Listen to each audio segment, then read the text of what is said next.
एक और शानदार वीडियो में आपका स्वागत है। बात करने वाले हैं एनएफएल यानी कि नेशनल फर्टिलाइज लिमिटेड की। यहाँ पर बहुत सारी वैकेंसियां आ चुकी हैं और अलग अलग पोस्टें हैं, सबकी एलिजिबिलिटी भी अलग अलग है। इस कंपनी की बात करें तो यह company totally government of India undertaking है। तो ये जो जॉब है वो परमानेंटली होने वाली है और इस कंपनी में गवर्नमेंट की 74% शेयर भी शामिल है। वीडियो में हम बात करेंगे किस प्रकार से आप फॉर्म को ऑनलाइन करेंगे, कौन कौन सी पोस्ट आई है और किस पोस्ट के लिए क्या एलिजिबिलिटी रखी गई है। फॉर्म को ऑनलाइन करने का लिंक हम आपको वीडियो के डिस्क्रिप्शन में दे रहे हैं। वहां पे जैसे ही क्लिक करेंगे तो इसकी ऑफिशियल वेबसाइट पर डायरेक्टली आप पहुंच सकते हैं। क्या सावधानियां बरतनी है उसको भी आप समझ लीजिए, इसलिए वीडियो को शुरू से लेकर अंत तक आप देखते रहिए। अब यहाँ पे देखो, कैंडिडेट रजिस्ट्रेशन करने के लिए कैंडिडेट का नाम, डेट ऑफ बर्थ और एक मोबाइल नंबर और एक ईमेल आईडी आपको देनी होगी। नीचे कैप्चा कोड दिया गया है, कैप्चा कोड को यहाँ पर सामने फिल करेंगे और जनरेट ओटीपी कर देंगे। इतना करते देखेंगे आपके मोबाइल नंबर पर एक ओटीपी भेज दी जाएगी और ईमेल आईडी, दोनों जगह पर ओटीपी भेजी जाएगी।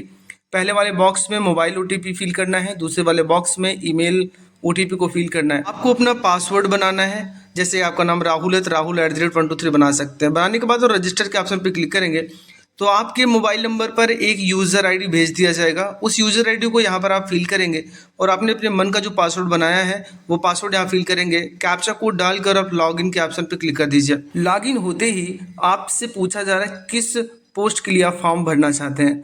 तो यहाँ पर पोस्ट की लिस्ट दी गई है और क्या एलिजिबिलिटी है वो भी हम जरा देख लेते हैं। यहाँ पर देखिए बहुत सारी यहाँ पर पोस्टें दी गई हैं, जैसे कि जूनियर इंजीनियर का है, अटेंडेंट का है और अटेंडेंट जीआर फर्स्ट का, इलेक्ट्रीशियन का है, फार्मासिस्ट का है, लैब टेक्नीशियन का है, नर्स का है, स्टोर असिस्टेंट का है और अकाउंट असिस्टेंट। ऐसे बहुत सारे पोस्ट यहाँ पर दिए गए हैं। तो मैं यहाँ पर आपको दिखा देता हूँ।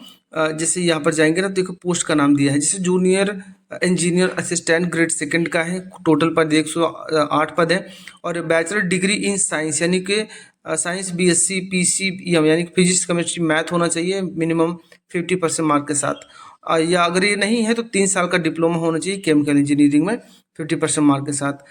SC/ST के लिए और फिजिकल हैंडीकेप्ड के लिए 50%। तो इसी प्रकार से इंजीनियर असिस्टेंट सेकंड का दिया गया है, डिप्लोमा इन मैकेनिकल इंजीनियरिंग। तो इसी प्रकार से बहुत सारे पद हैं, इनकी वैकेंसी और उनका क्वालिफिकेशन अलग अलग आपको यहाँ पर दे दिया गया है। वीडियो के डिस्क्रिप्शन में इसका ही लिंक दे देंगे, वहाँ पे क्लिक करेंगे ना, नोटिफिकेशन करके लिखा होगा, वो क्लिक करेंगे तो यहाँ पर आप पहुँच जाएंगे और अपने अनुसार आप देख लीजिएगा कि आपकी जो एलिजिबिलिटी है उसके अनुसार आप क्या फॉर्म, कौन सा पोस्ट के लिए फॉर्म भर सकते हो। यहाँ पर हम जो फॉर्म भरने वाले हैं वो हमारा है अकाउंट असिस्टेंट का हम फॉर्म भरेंगे, जिसमें कुल 10 पोस्ट हैं और हमारे पास जो एजुकेशनल क्वालिफिकेशन है वो हमारा बीकॉम है, इसलिए हम यहाँ पर फॉर्म को फिलअप करेंगे। तो लास्ट में देखिए ज़रा, आपको अकाउंट असिस्टेंट का ऑप्शन मिल जा रहा है, क्लिक कर लीजिए और सामने अप्लाई का ऑप्शन दिखाई दे रहा है, आप उस पर क्लिक कर दें। स्क्रोल करके आप नीचे आ जाइए, चेक बॉक्स पे आप टिक करिए और सेव एंड नेक्स्ट के ऑप्शन पे क्लिक कर लीजिए। इतना करते ही आप अगले प्रोफाइल पे जाएंगे जहाँ पूछा जा रहा है किस यूनिट के लिए फॉर्म भरना चाहते हैं, जैसे कि भटिंडा के लिए, पानीपत के लिए या मार्केटिंग डिवीज़न के लिए या कॉरपोरेट ऑफिस के लिए। तो यहाँ पर आप जो भी जहाँ भी भरना चाहते हैं अपने मन से आप चूज़ कर लीजिएगा। उसके बाद आपका नाम, मोबाइल नंबर, ईमेल आईडी सब कुछ दिया गया है। बस आपको यहाँ पर फादर का नाम फिल करना होगा जैसे कि आपके हाई स्कूल मार्कशीट में है। जेंडर आप कंफर्म करेंगे, कैटेगरी आप यहाँ पर हमने पहले चूज़ कर लिया है। अब यहाँ पर कैटेगरी अप्लाइड फॉर तो वो सेम आएगा, SC आएगा तो SC है तो आएगा। अब यहाँ पर देखिए स्टेट पूछा जा रहा है कि आप इसकी स्टेट के हैं वो बताएंगे। पूछा जा रहा है एक्स सर्विस मैन है तो अगर है तो यस, अन्यथा आप नो करेंगे। और यहाँ पूछा जा रहा है कि सर्विंग ऑप्शन आर्म फोर्स नहीं है। आगे बढ़ते हैं हम। पर्सन विथ डिसेबिलिटी यानी जो विकलांग है 40% से ज़्यादा तो यस करिएगा, अगर नहीं है तो नो कर दीजिए। अब पूछा जा रहा है where are domicile of the during the period of the 1/1980 तो नहीं है, ऐसा कुछ नहीं है। हम यूपी से हैं तो भाई हम यहाँ पर फॉर्म को यहाँ पर डाल देते हैं। अब यहाँ पर नो कर दीजिएगा, यहाँ पर भी आप नो कर दीजिए। NFL एम्प्लॉई है तो यस, अन्यथा आप नो करेंगे। ये सारे डेटा आप एक बार रीड कर लें, यस नो के ऑप्शन पे आप क्लिक कर लीजिएगा अपने हिसाब से, जो भी आप इसमें हैं तो ठीक है, नहीं है तो नो कर दीजिए। अब आपको सेव नेक्स्ट करना है। अब यहाँ पर देखिए मदर नेम डालना है, मैरिटल स्टेटस में सिंगल है तो सिंगल, मैरिज है तो मैरिज डालेंगे। उसके बाद यहाँ पर नेशनलिटी पूछी जा रही है कि आपकी जो नेशनलिटी हो क्या इंडिया है तो इंडिया चूज़ कर लीजिए। यहाँ पर आइडेंटिफिकेशन डॉक्यूमेंट में जैसे कि Aadhaar card, voter ID, driving license, PAN card, passport जो भी देना चाहते हैं। हमने आधार कार्ड चूज़ किया तो आधार नंबर फिल करेंगे और रिलीजियस यानी कि अपना धर्म चूज़ करना है। अगर आप हिंदू हैं तो हिंदू चूज़ करेंगे और अदर है तो यहाँ पर जो भी होगा उसमें चूज़ कर लेंगे।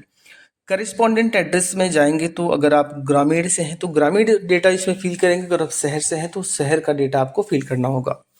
अब यहाँ पर सभी डेटा आप फिल कर लें उसके बाद एक नीचे एक ऑप्शन आपको दिखाई दे रहा है कि tick correspondent and permanent address are same. अगर आपका दोनों एड्रेस सेम है तो आप इस पर चेक बॉक्स पे टिक कर सकते हैं, तो आपका जो ऊपर डेटा आपने फिल किया वो ऑटोमेटिक यहाँ पर फिल हो जाएगा। इतना करने के बाद हम आगे बढ़ते हैं, जहाँ पर देखिए एक ऑप्शन दिखाई दे रहा है अल्टरनेट मोबाइल नंबर का। अगर आप इसके अलावा कोई और नंबर देना चाहते हैं तो दे सकते हैं। अब यहाँ पर देखिए ज़रा, आपसे पूछा जा रहा है एग्ज़ाम सेंटर आप कहाँ लेना चाहते हैं, तो दिए गए लिस्ट में से आप चूज़ कर सकते हैं। जो भी आपका नज़दीकी पड़ता हो उसको आप चूज़ कर लें। इतना करने के बाद आपको सेव एंड नेक्स्ट के ऑप्शन पे क्लिक कर देना है। हम अगले स्टेप के लिए आगे बढ़ते हैं, जहाँ पर आपको क्वालिफिकेशन डिटेल देना है। भाई आपने अकाउंट असिस्टेंट का दिया है तो वहाँ पर एजुकेशन क्वालिफिकेशन बीकॉम था, तो यहाँ पर सिर्फ बीकॉम आएगा। और यहाँ पर हम चूज़ कर लेते हैं कॉमर्स है। इंस्टीट्यूट या यूनिवर्सिटी का नाम आपको डालना होगा, आप यहाँ पर डाल सकते हैं। और नेचर ऑफ कोर्स, जैसे फुल टाइम है तो फुल टाइम डालिएगा। कोर्स का ड्यूरेशन पूछा जा रहा है कितने साल का था, तो भाई बीकॉम जो होता है वो कितने साल का है, 3 साल का, तो 3 डाल दीजिएगा।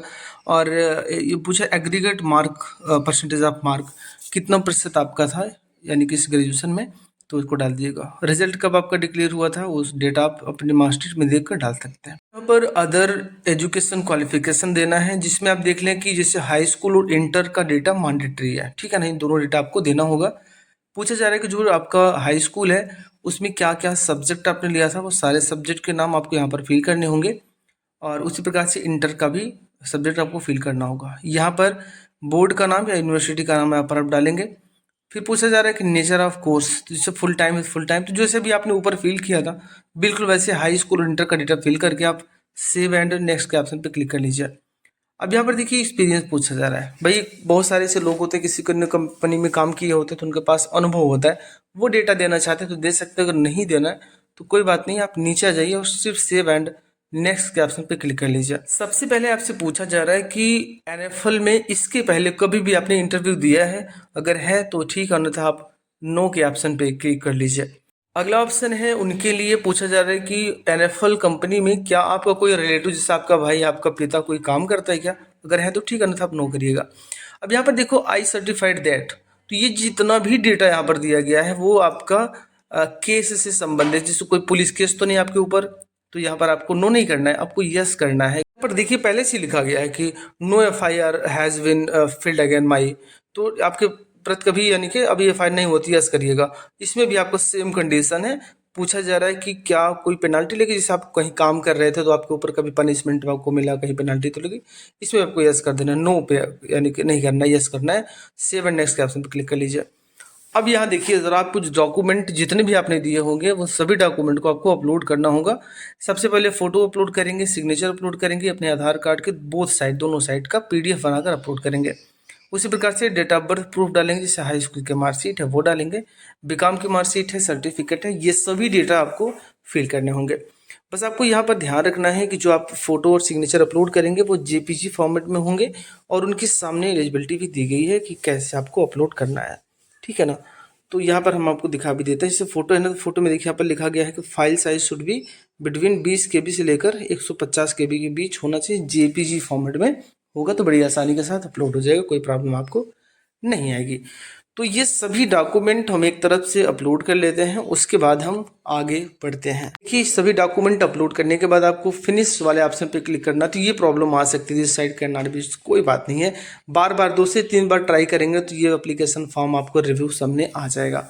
अब आपको नीचे आ जाना है और यहाँ पर सेव एप्लीकेशन करना है, उससे पहले चेकबॉक्स पे टिक कर लीजिएगा। और प्लेस का एक ऑप्शन आपको दिखाई दे रहा है, यहाँ पर देखिए प्लेस लिखा है, तो प्लेस में भी अपने सिटी का नाम आप डाल दीजिए। चेक बॉक्स पे टिक करके आप सेव एप्लीकेशन ऑप्शन पे क्लिक कर लीजिए और ओके के ऑप्शन पे क्लिक कर लीजिए। अब आप देख रहे हैं कि यहाँ पर डाउनलोड का एक ऑप्शन आपको दिखाई दे रहा है, जहाँ पर एक्शन है, ये पोस्ट का नाम है, सामने डाउनलोड एप्लीकेशन है, बस क्लिक कर लीजिएगा तो आपका यह फॉर्म यहाँ पर सबमिट हो चुका है। अगर आप जनरल या ओबीसी कैंडिडेट है तो आपके लिए फीस पेमेंट करना होगा, उसके बाद ये एससी कैंडिडेट है तो इनका कोई फीस नहीं लगेगा।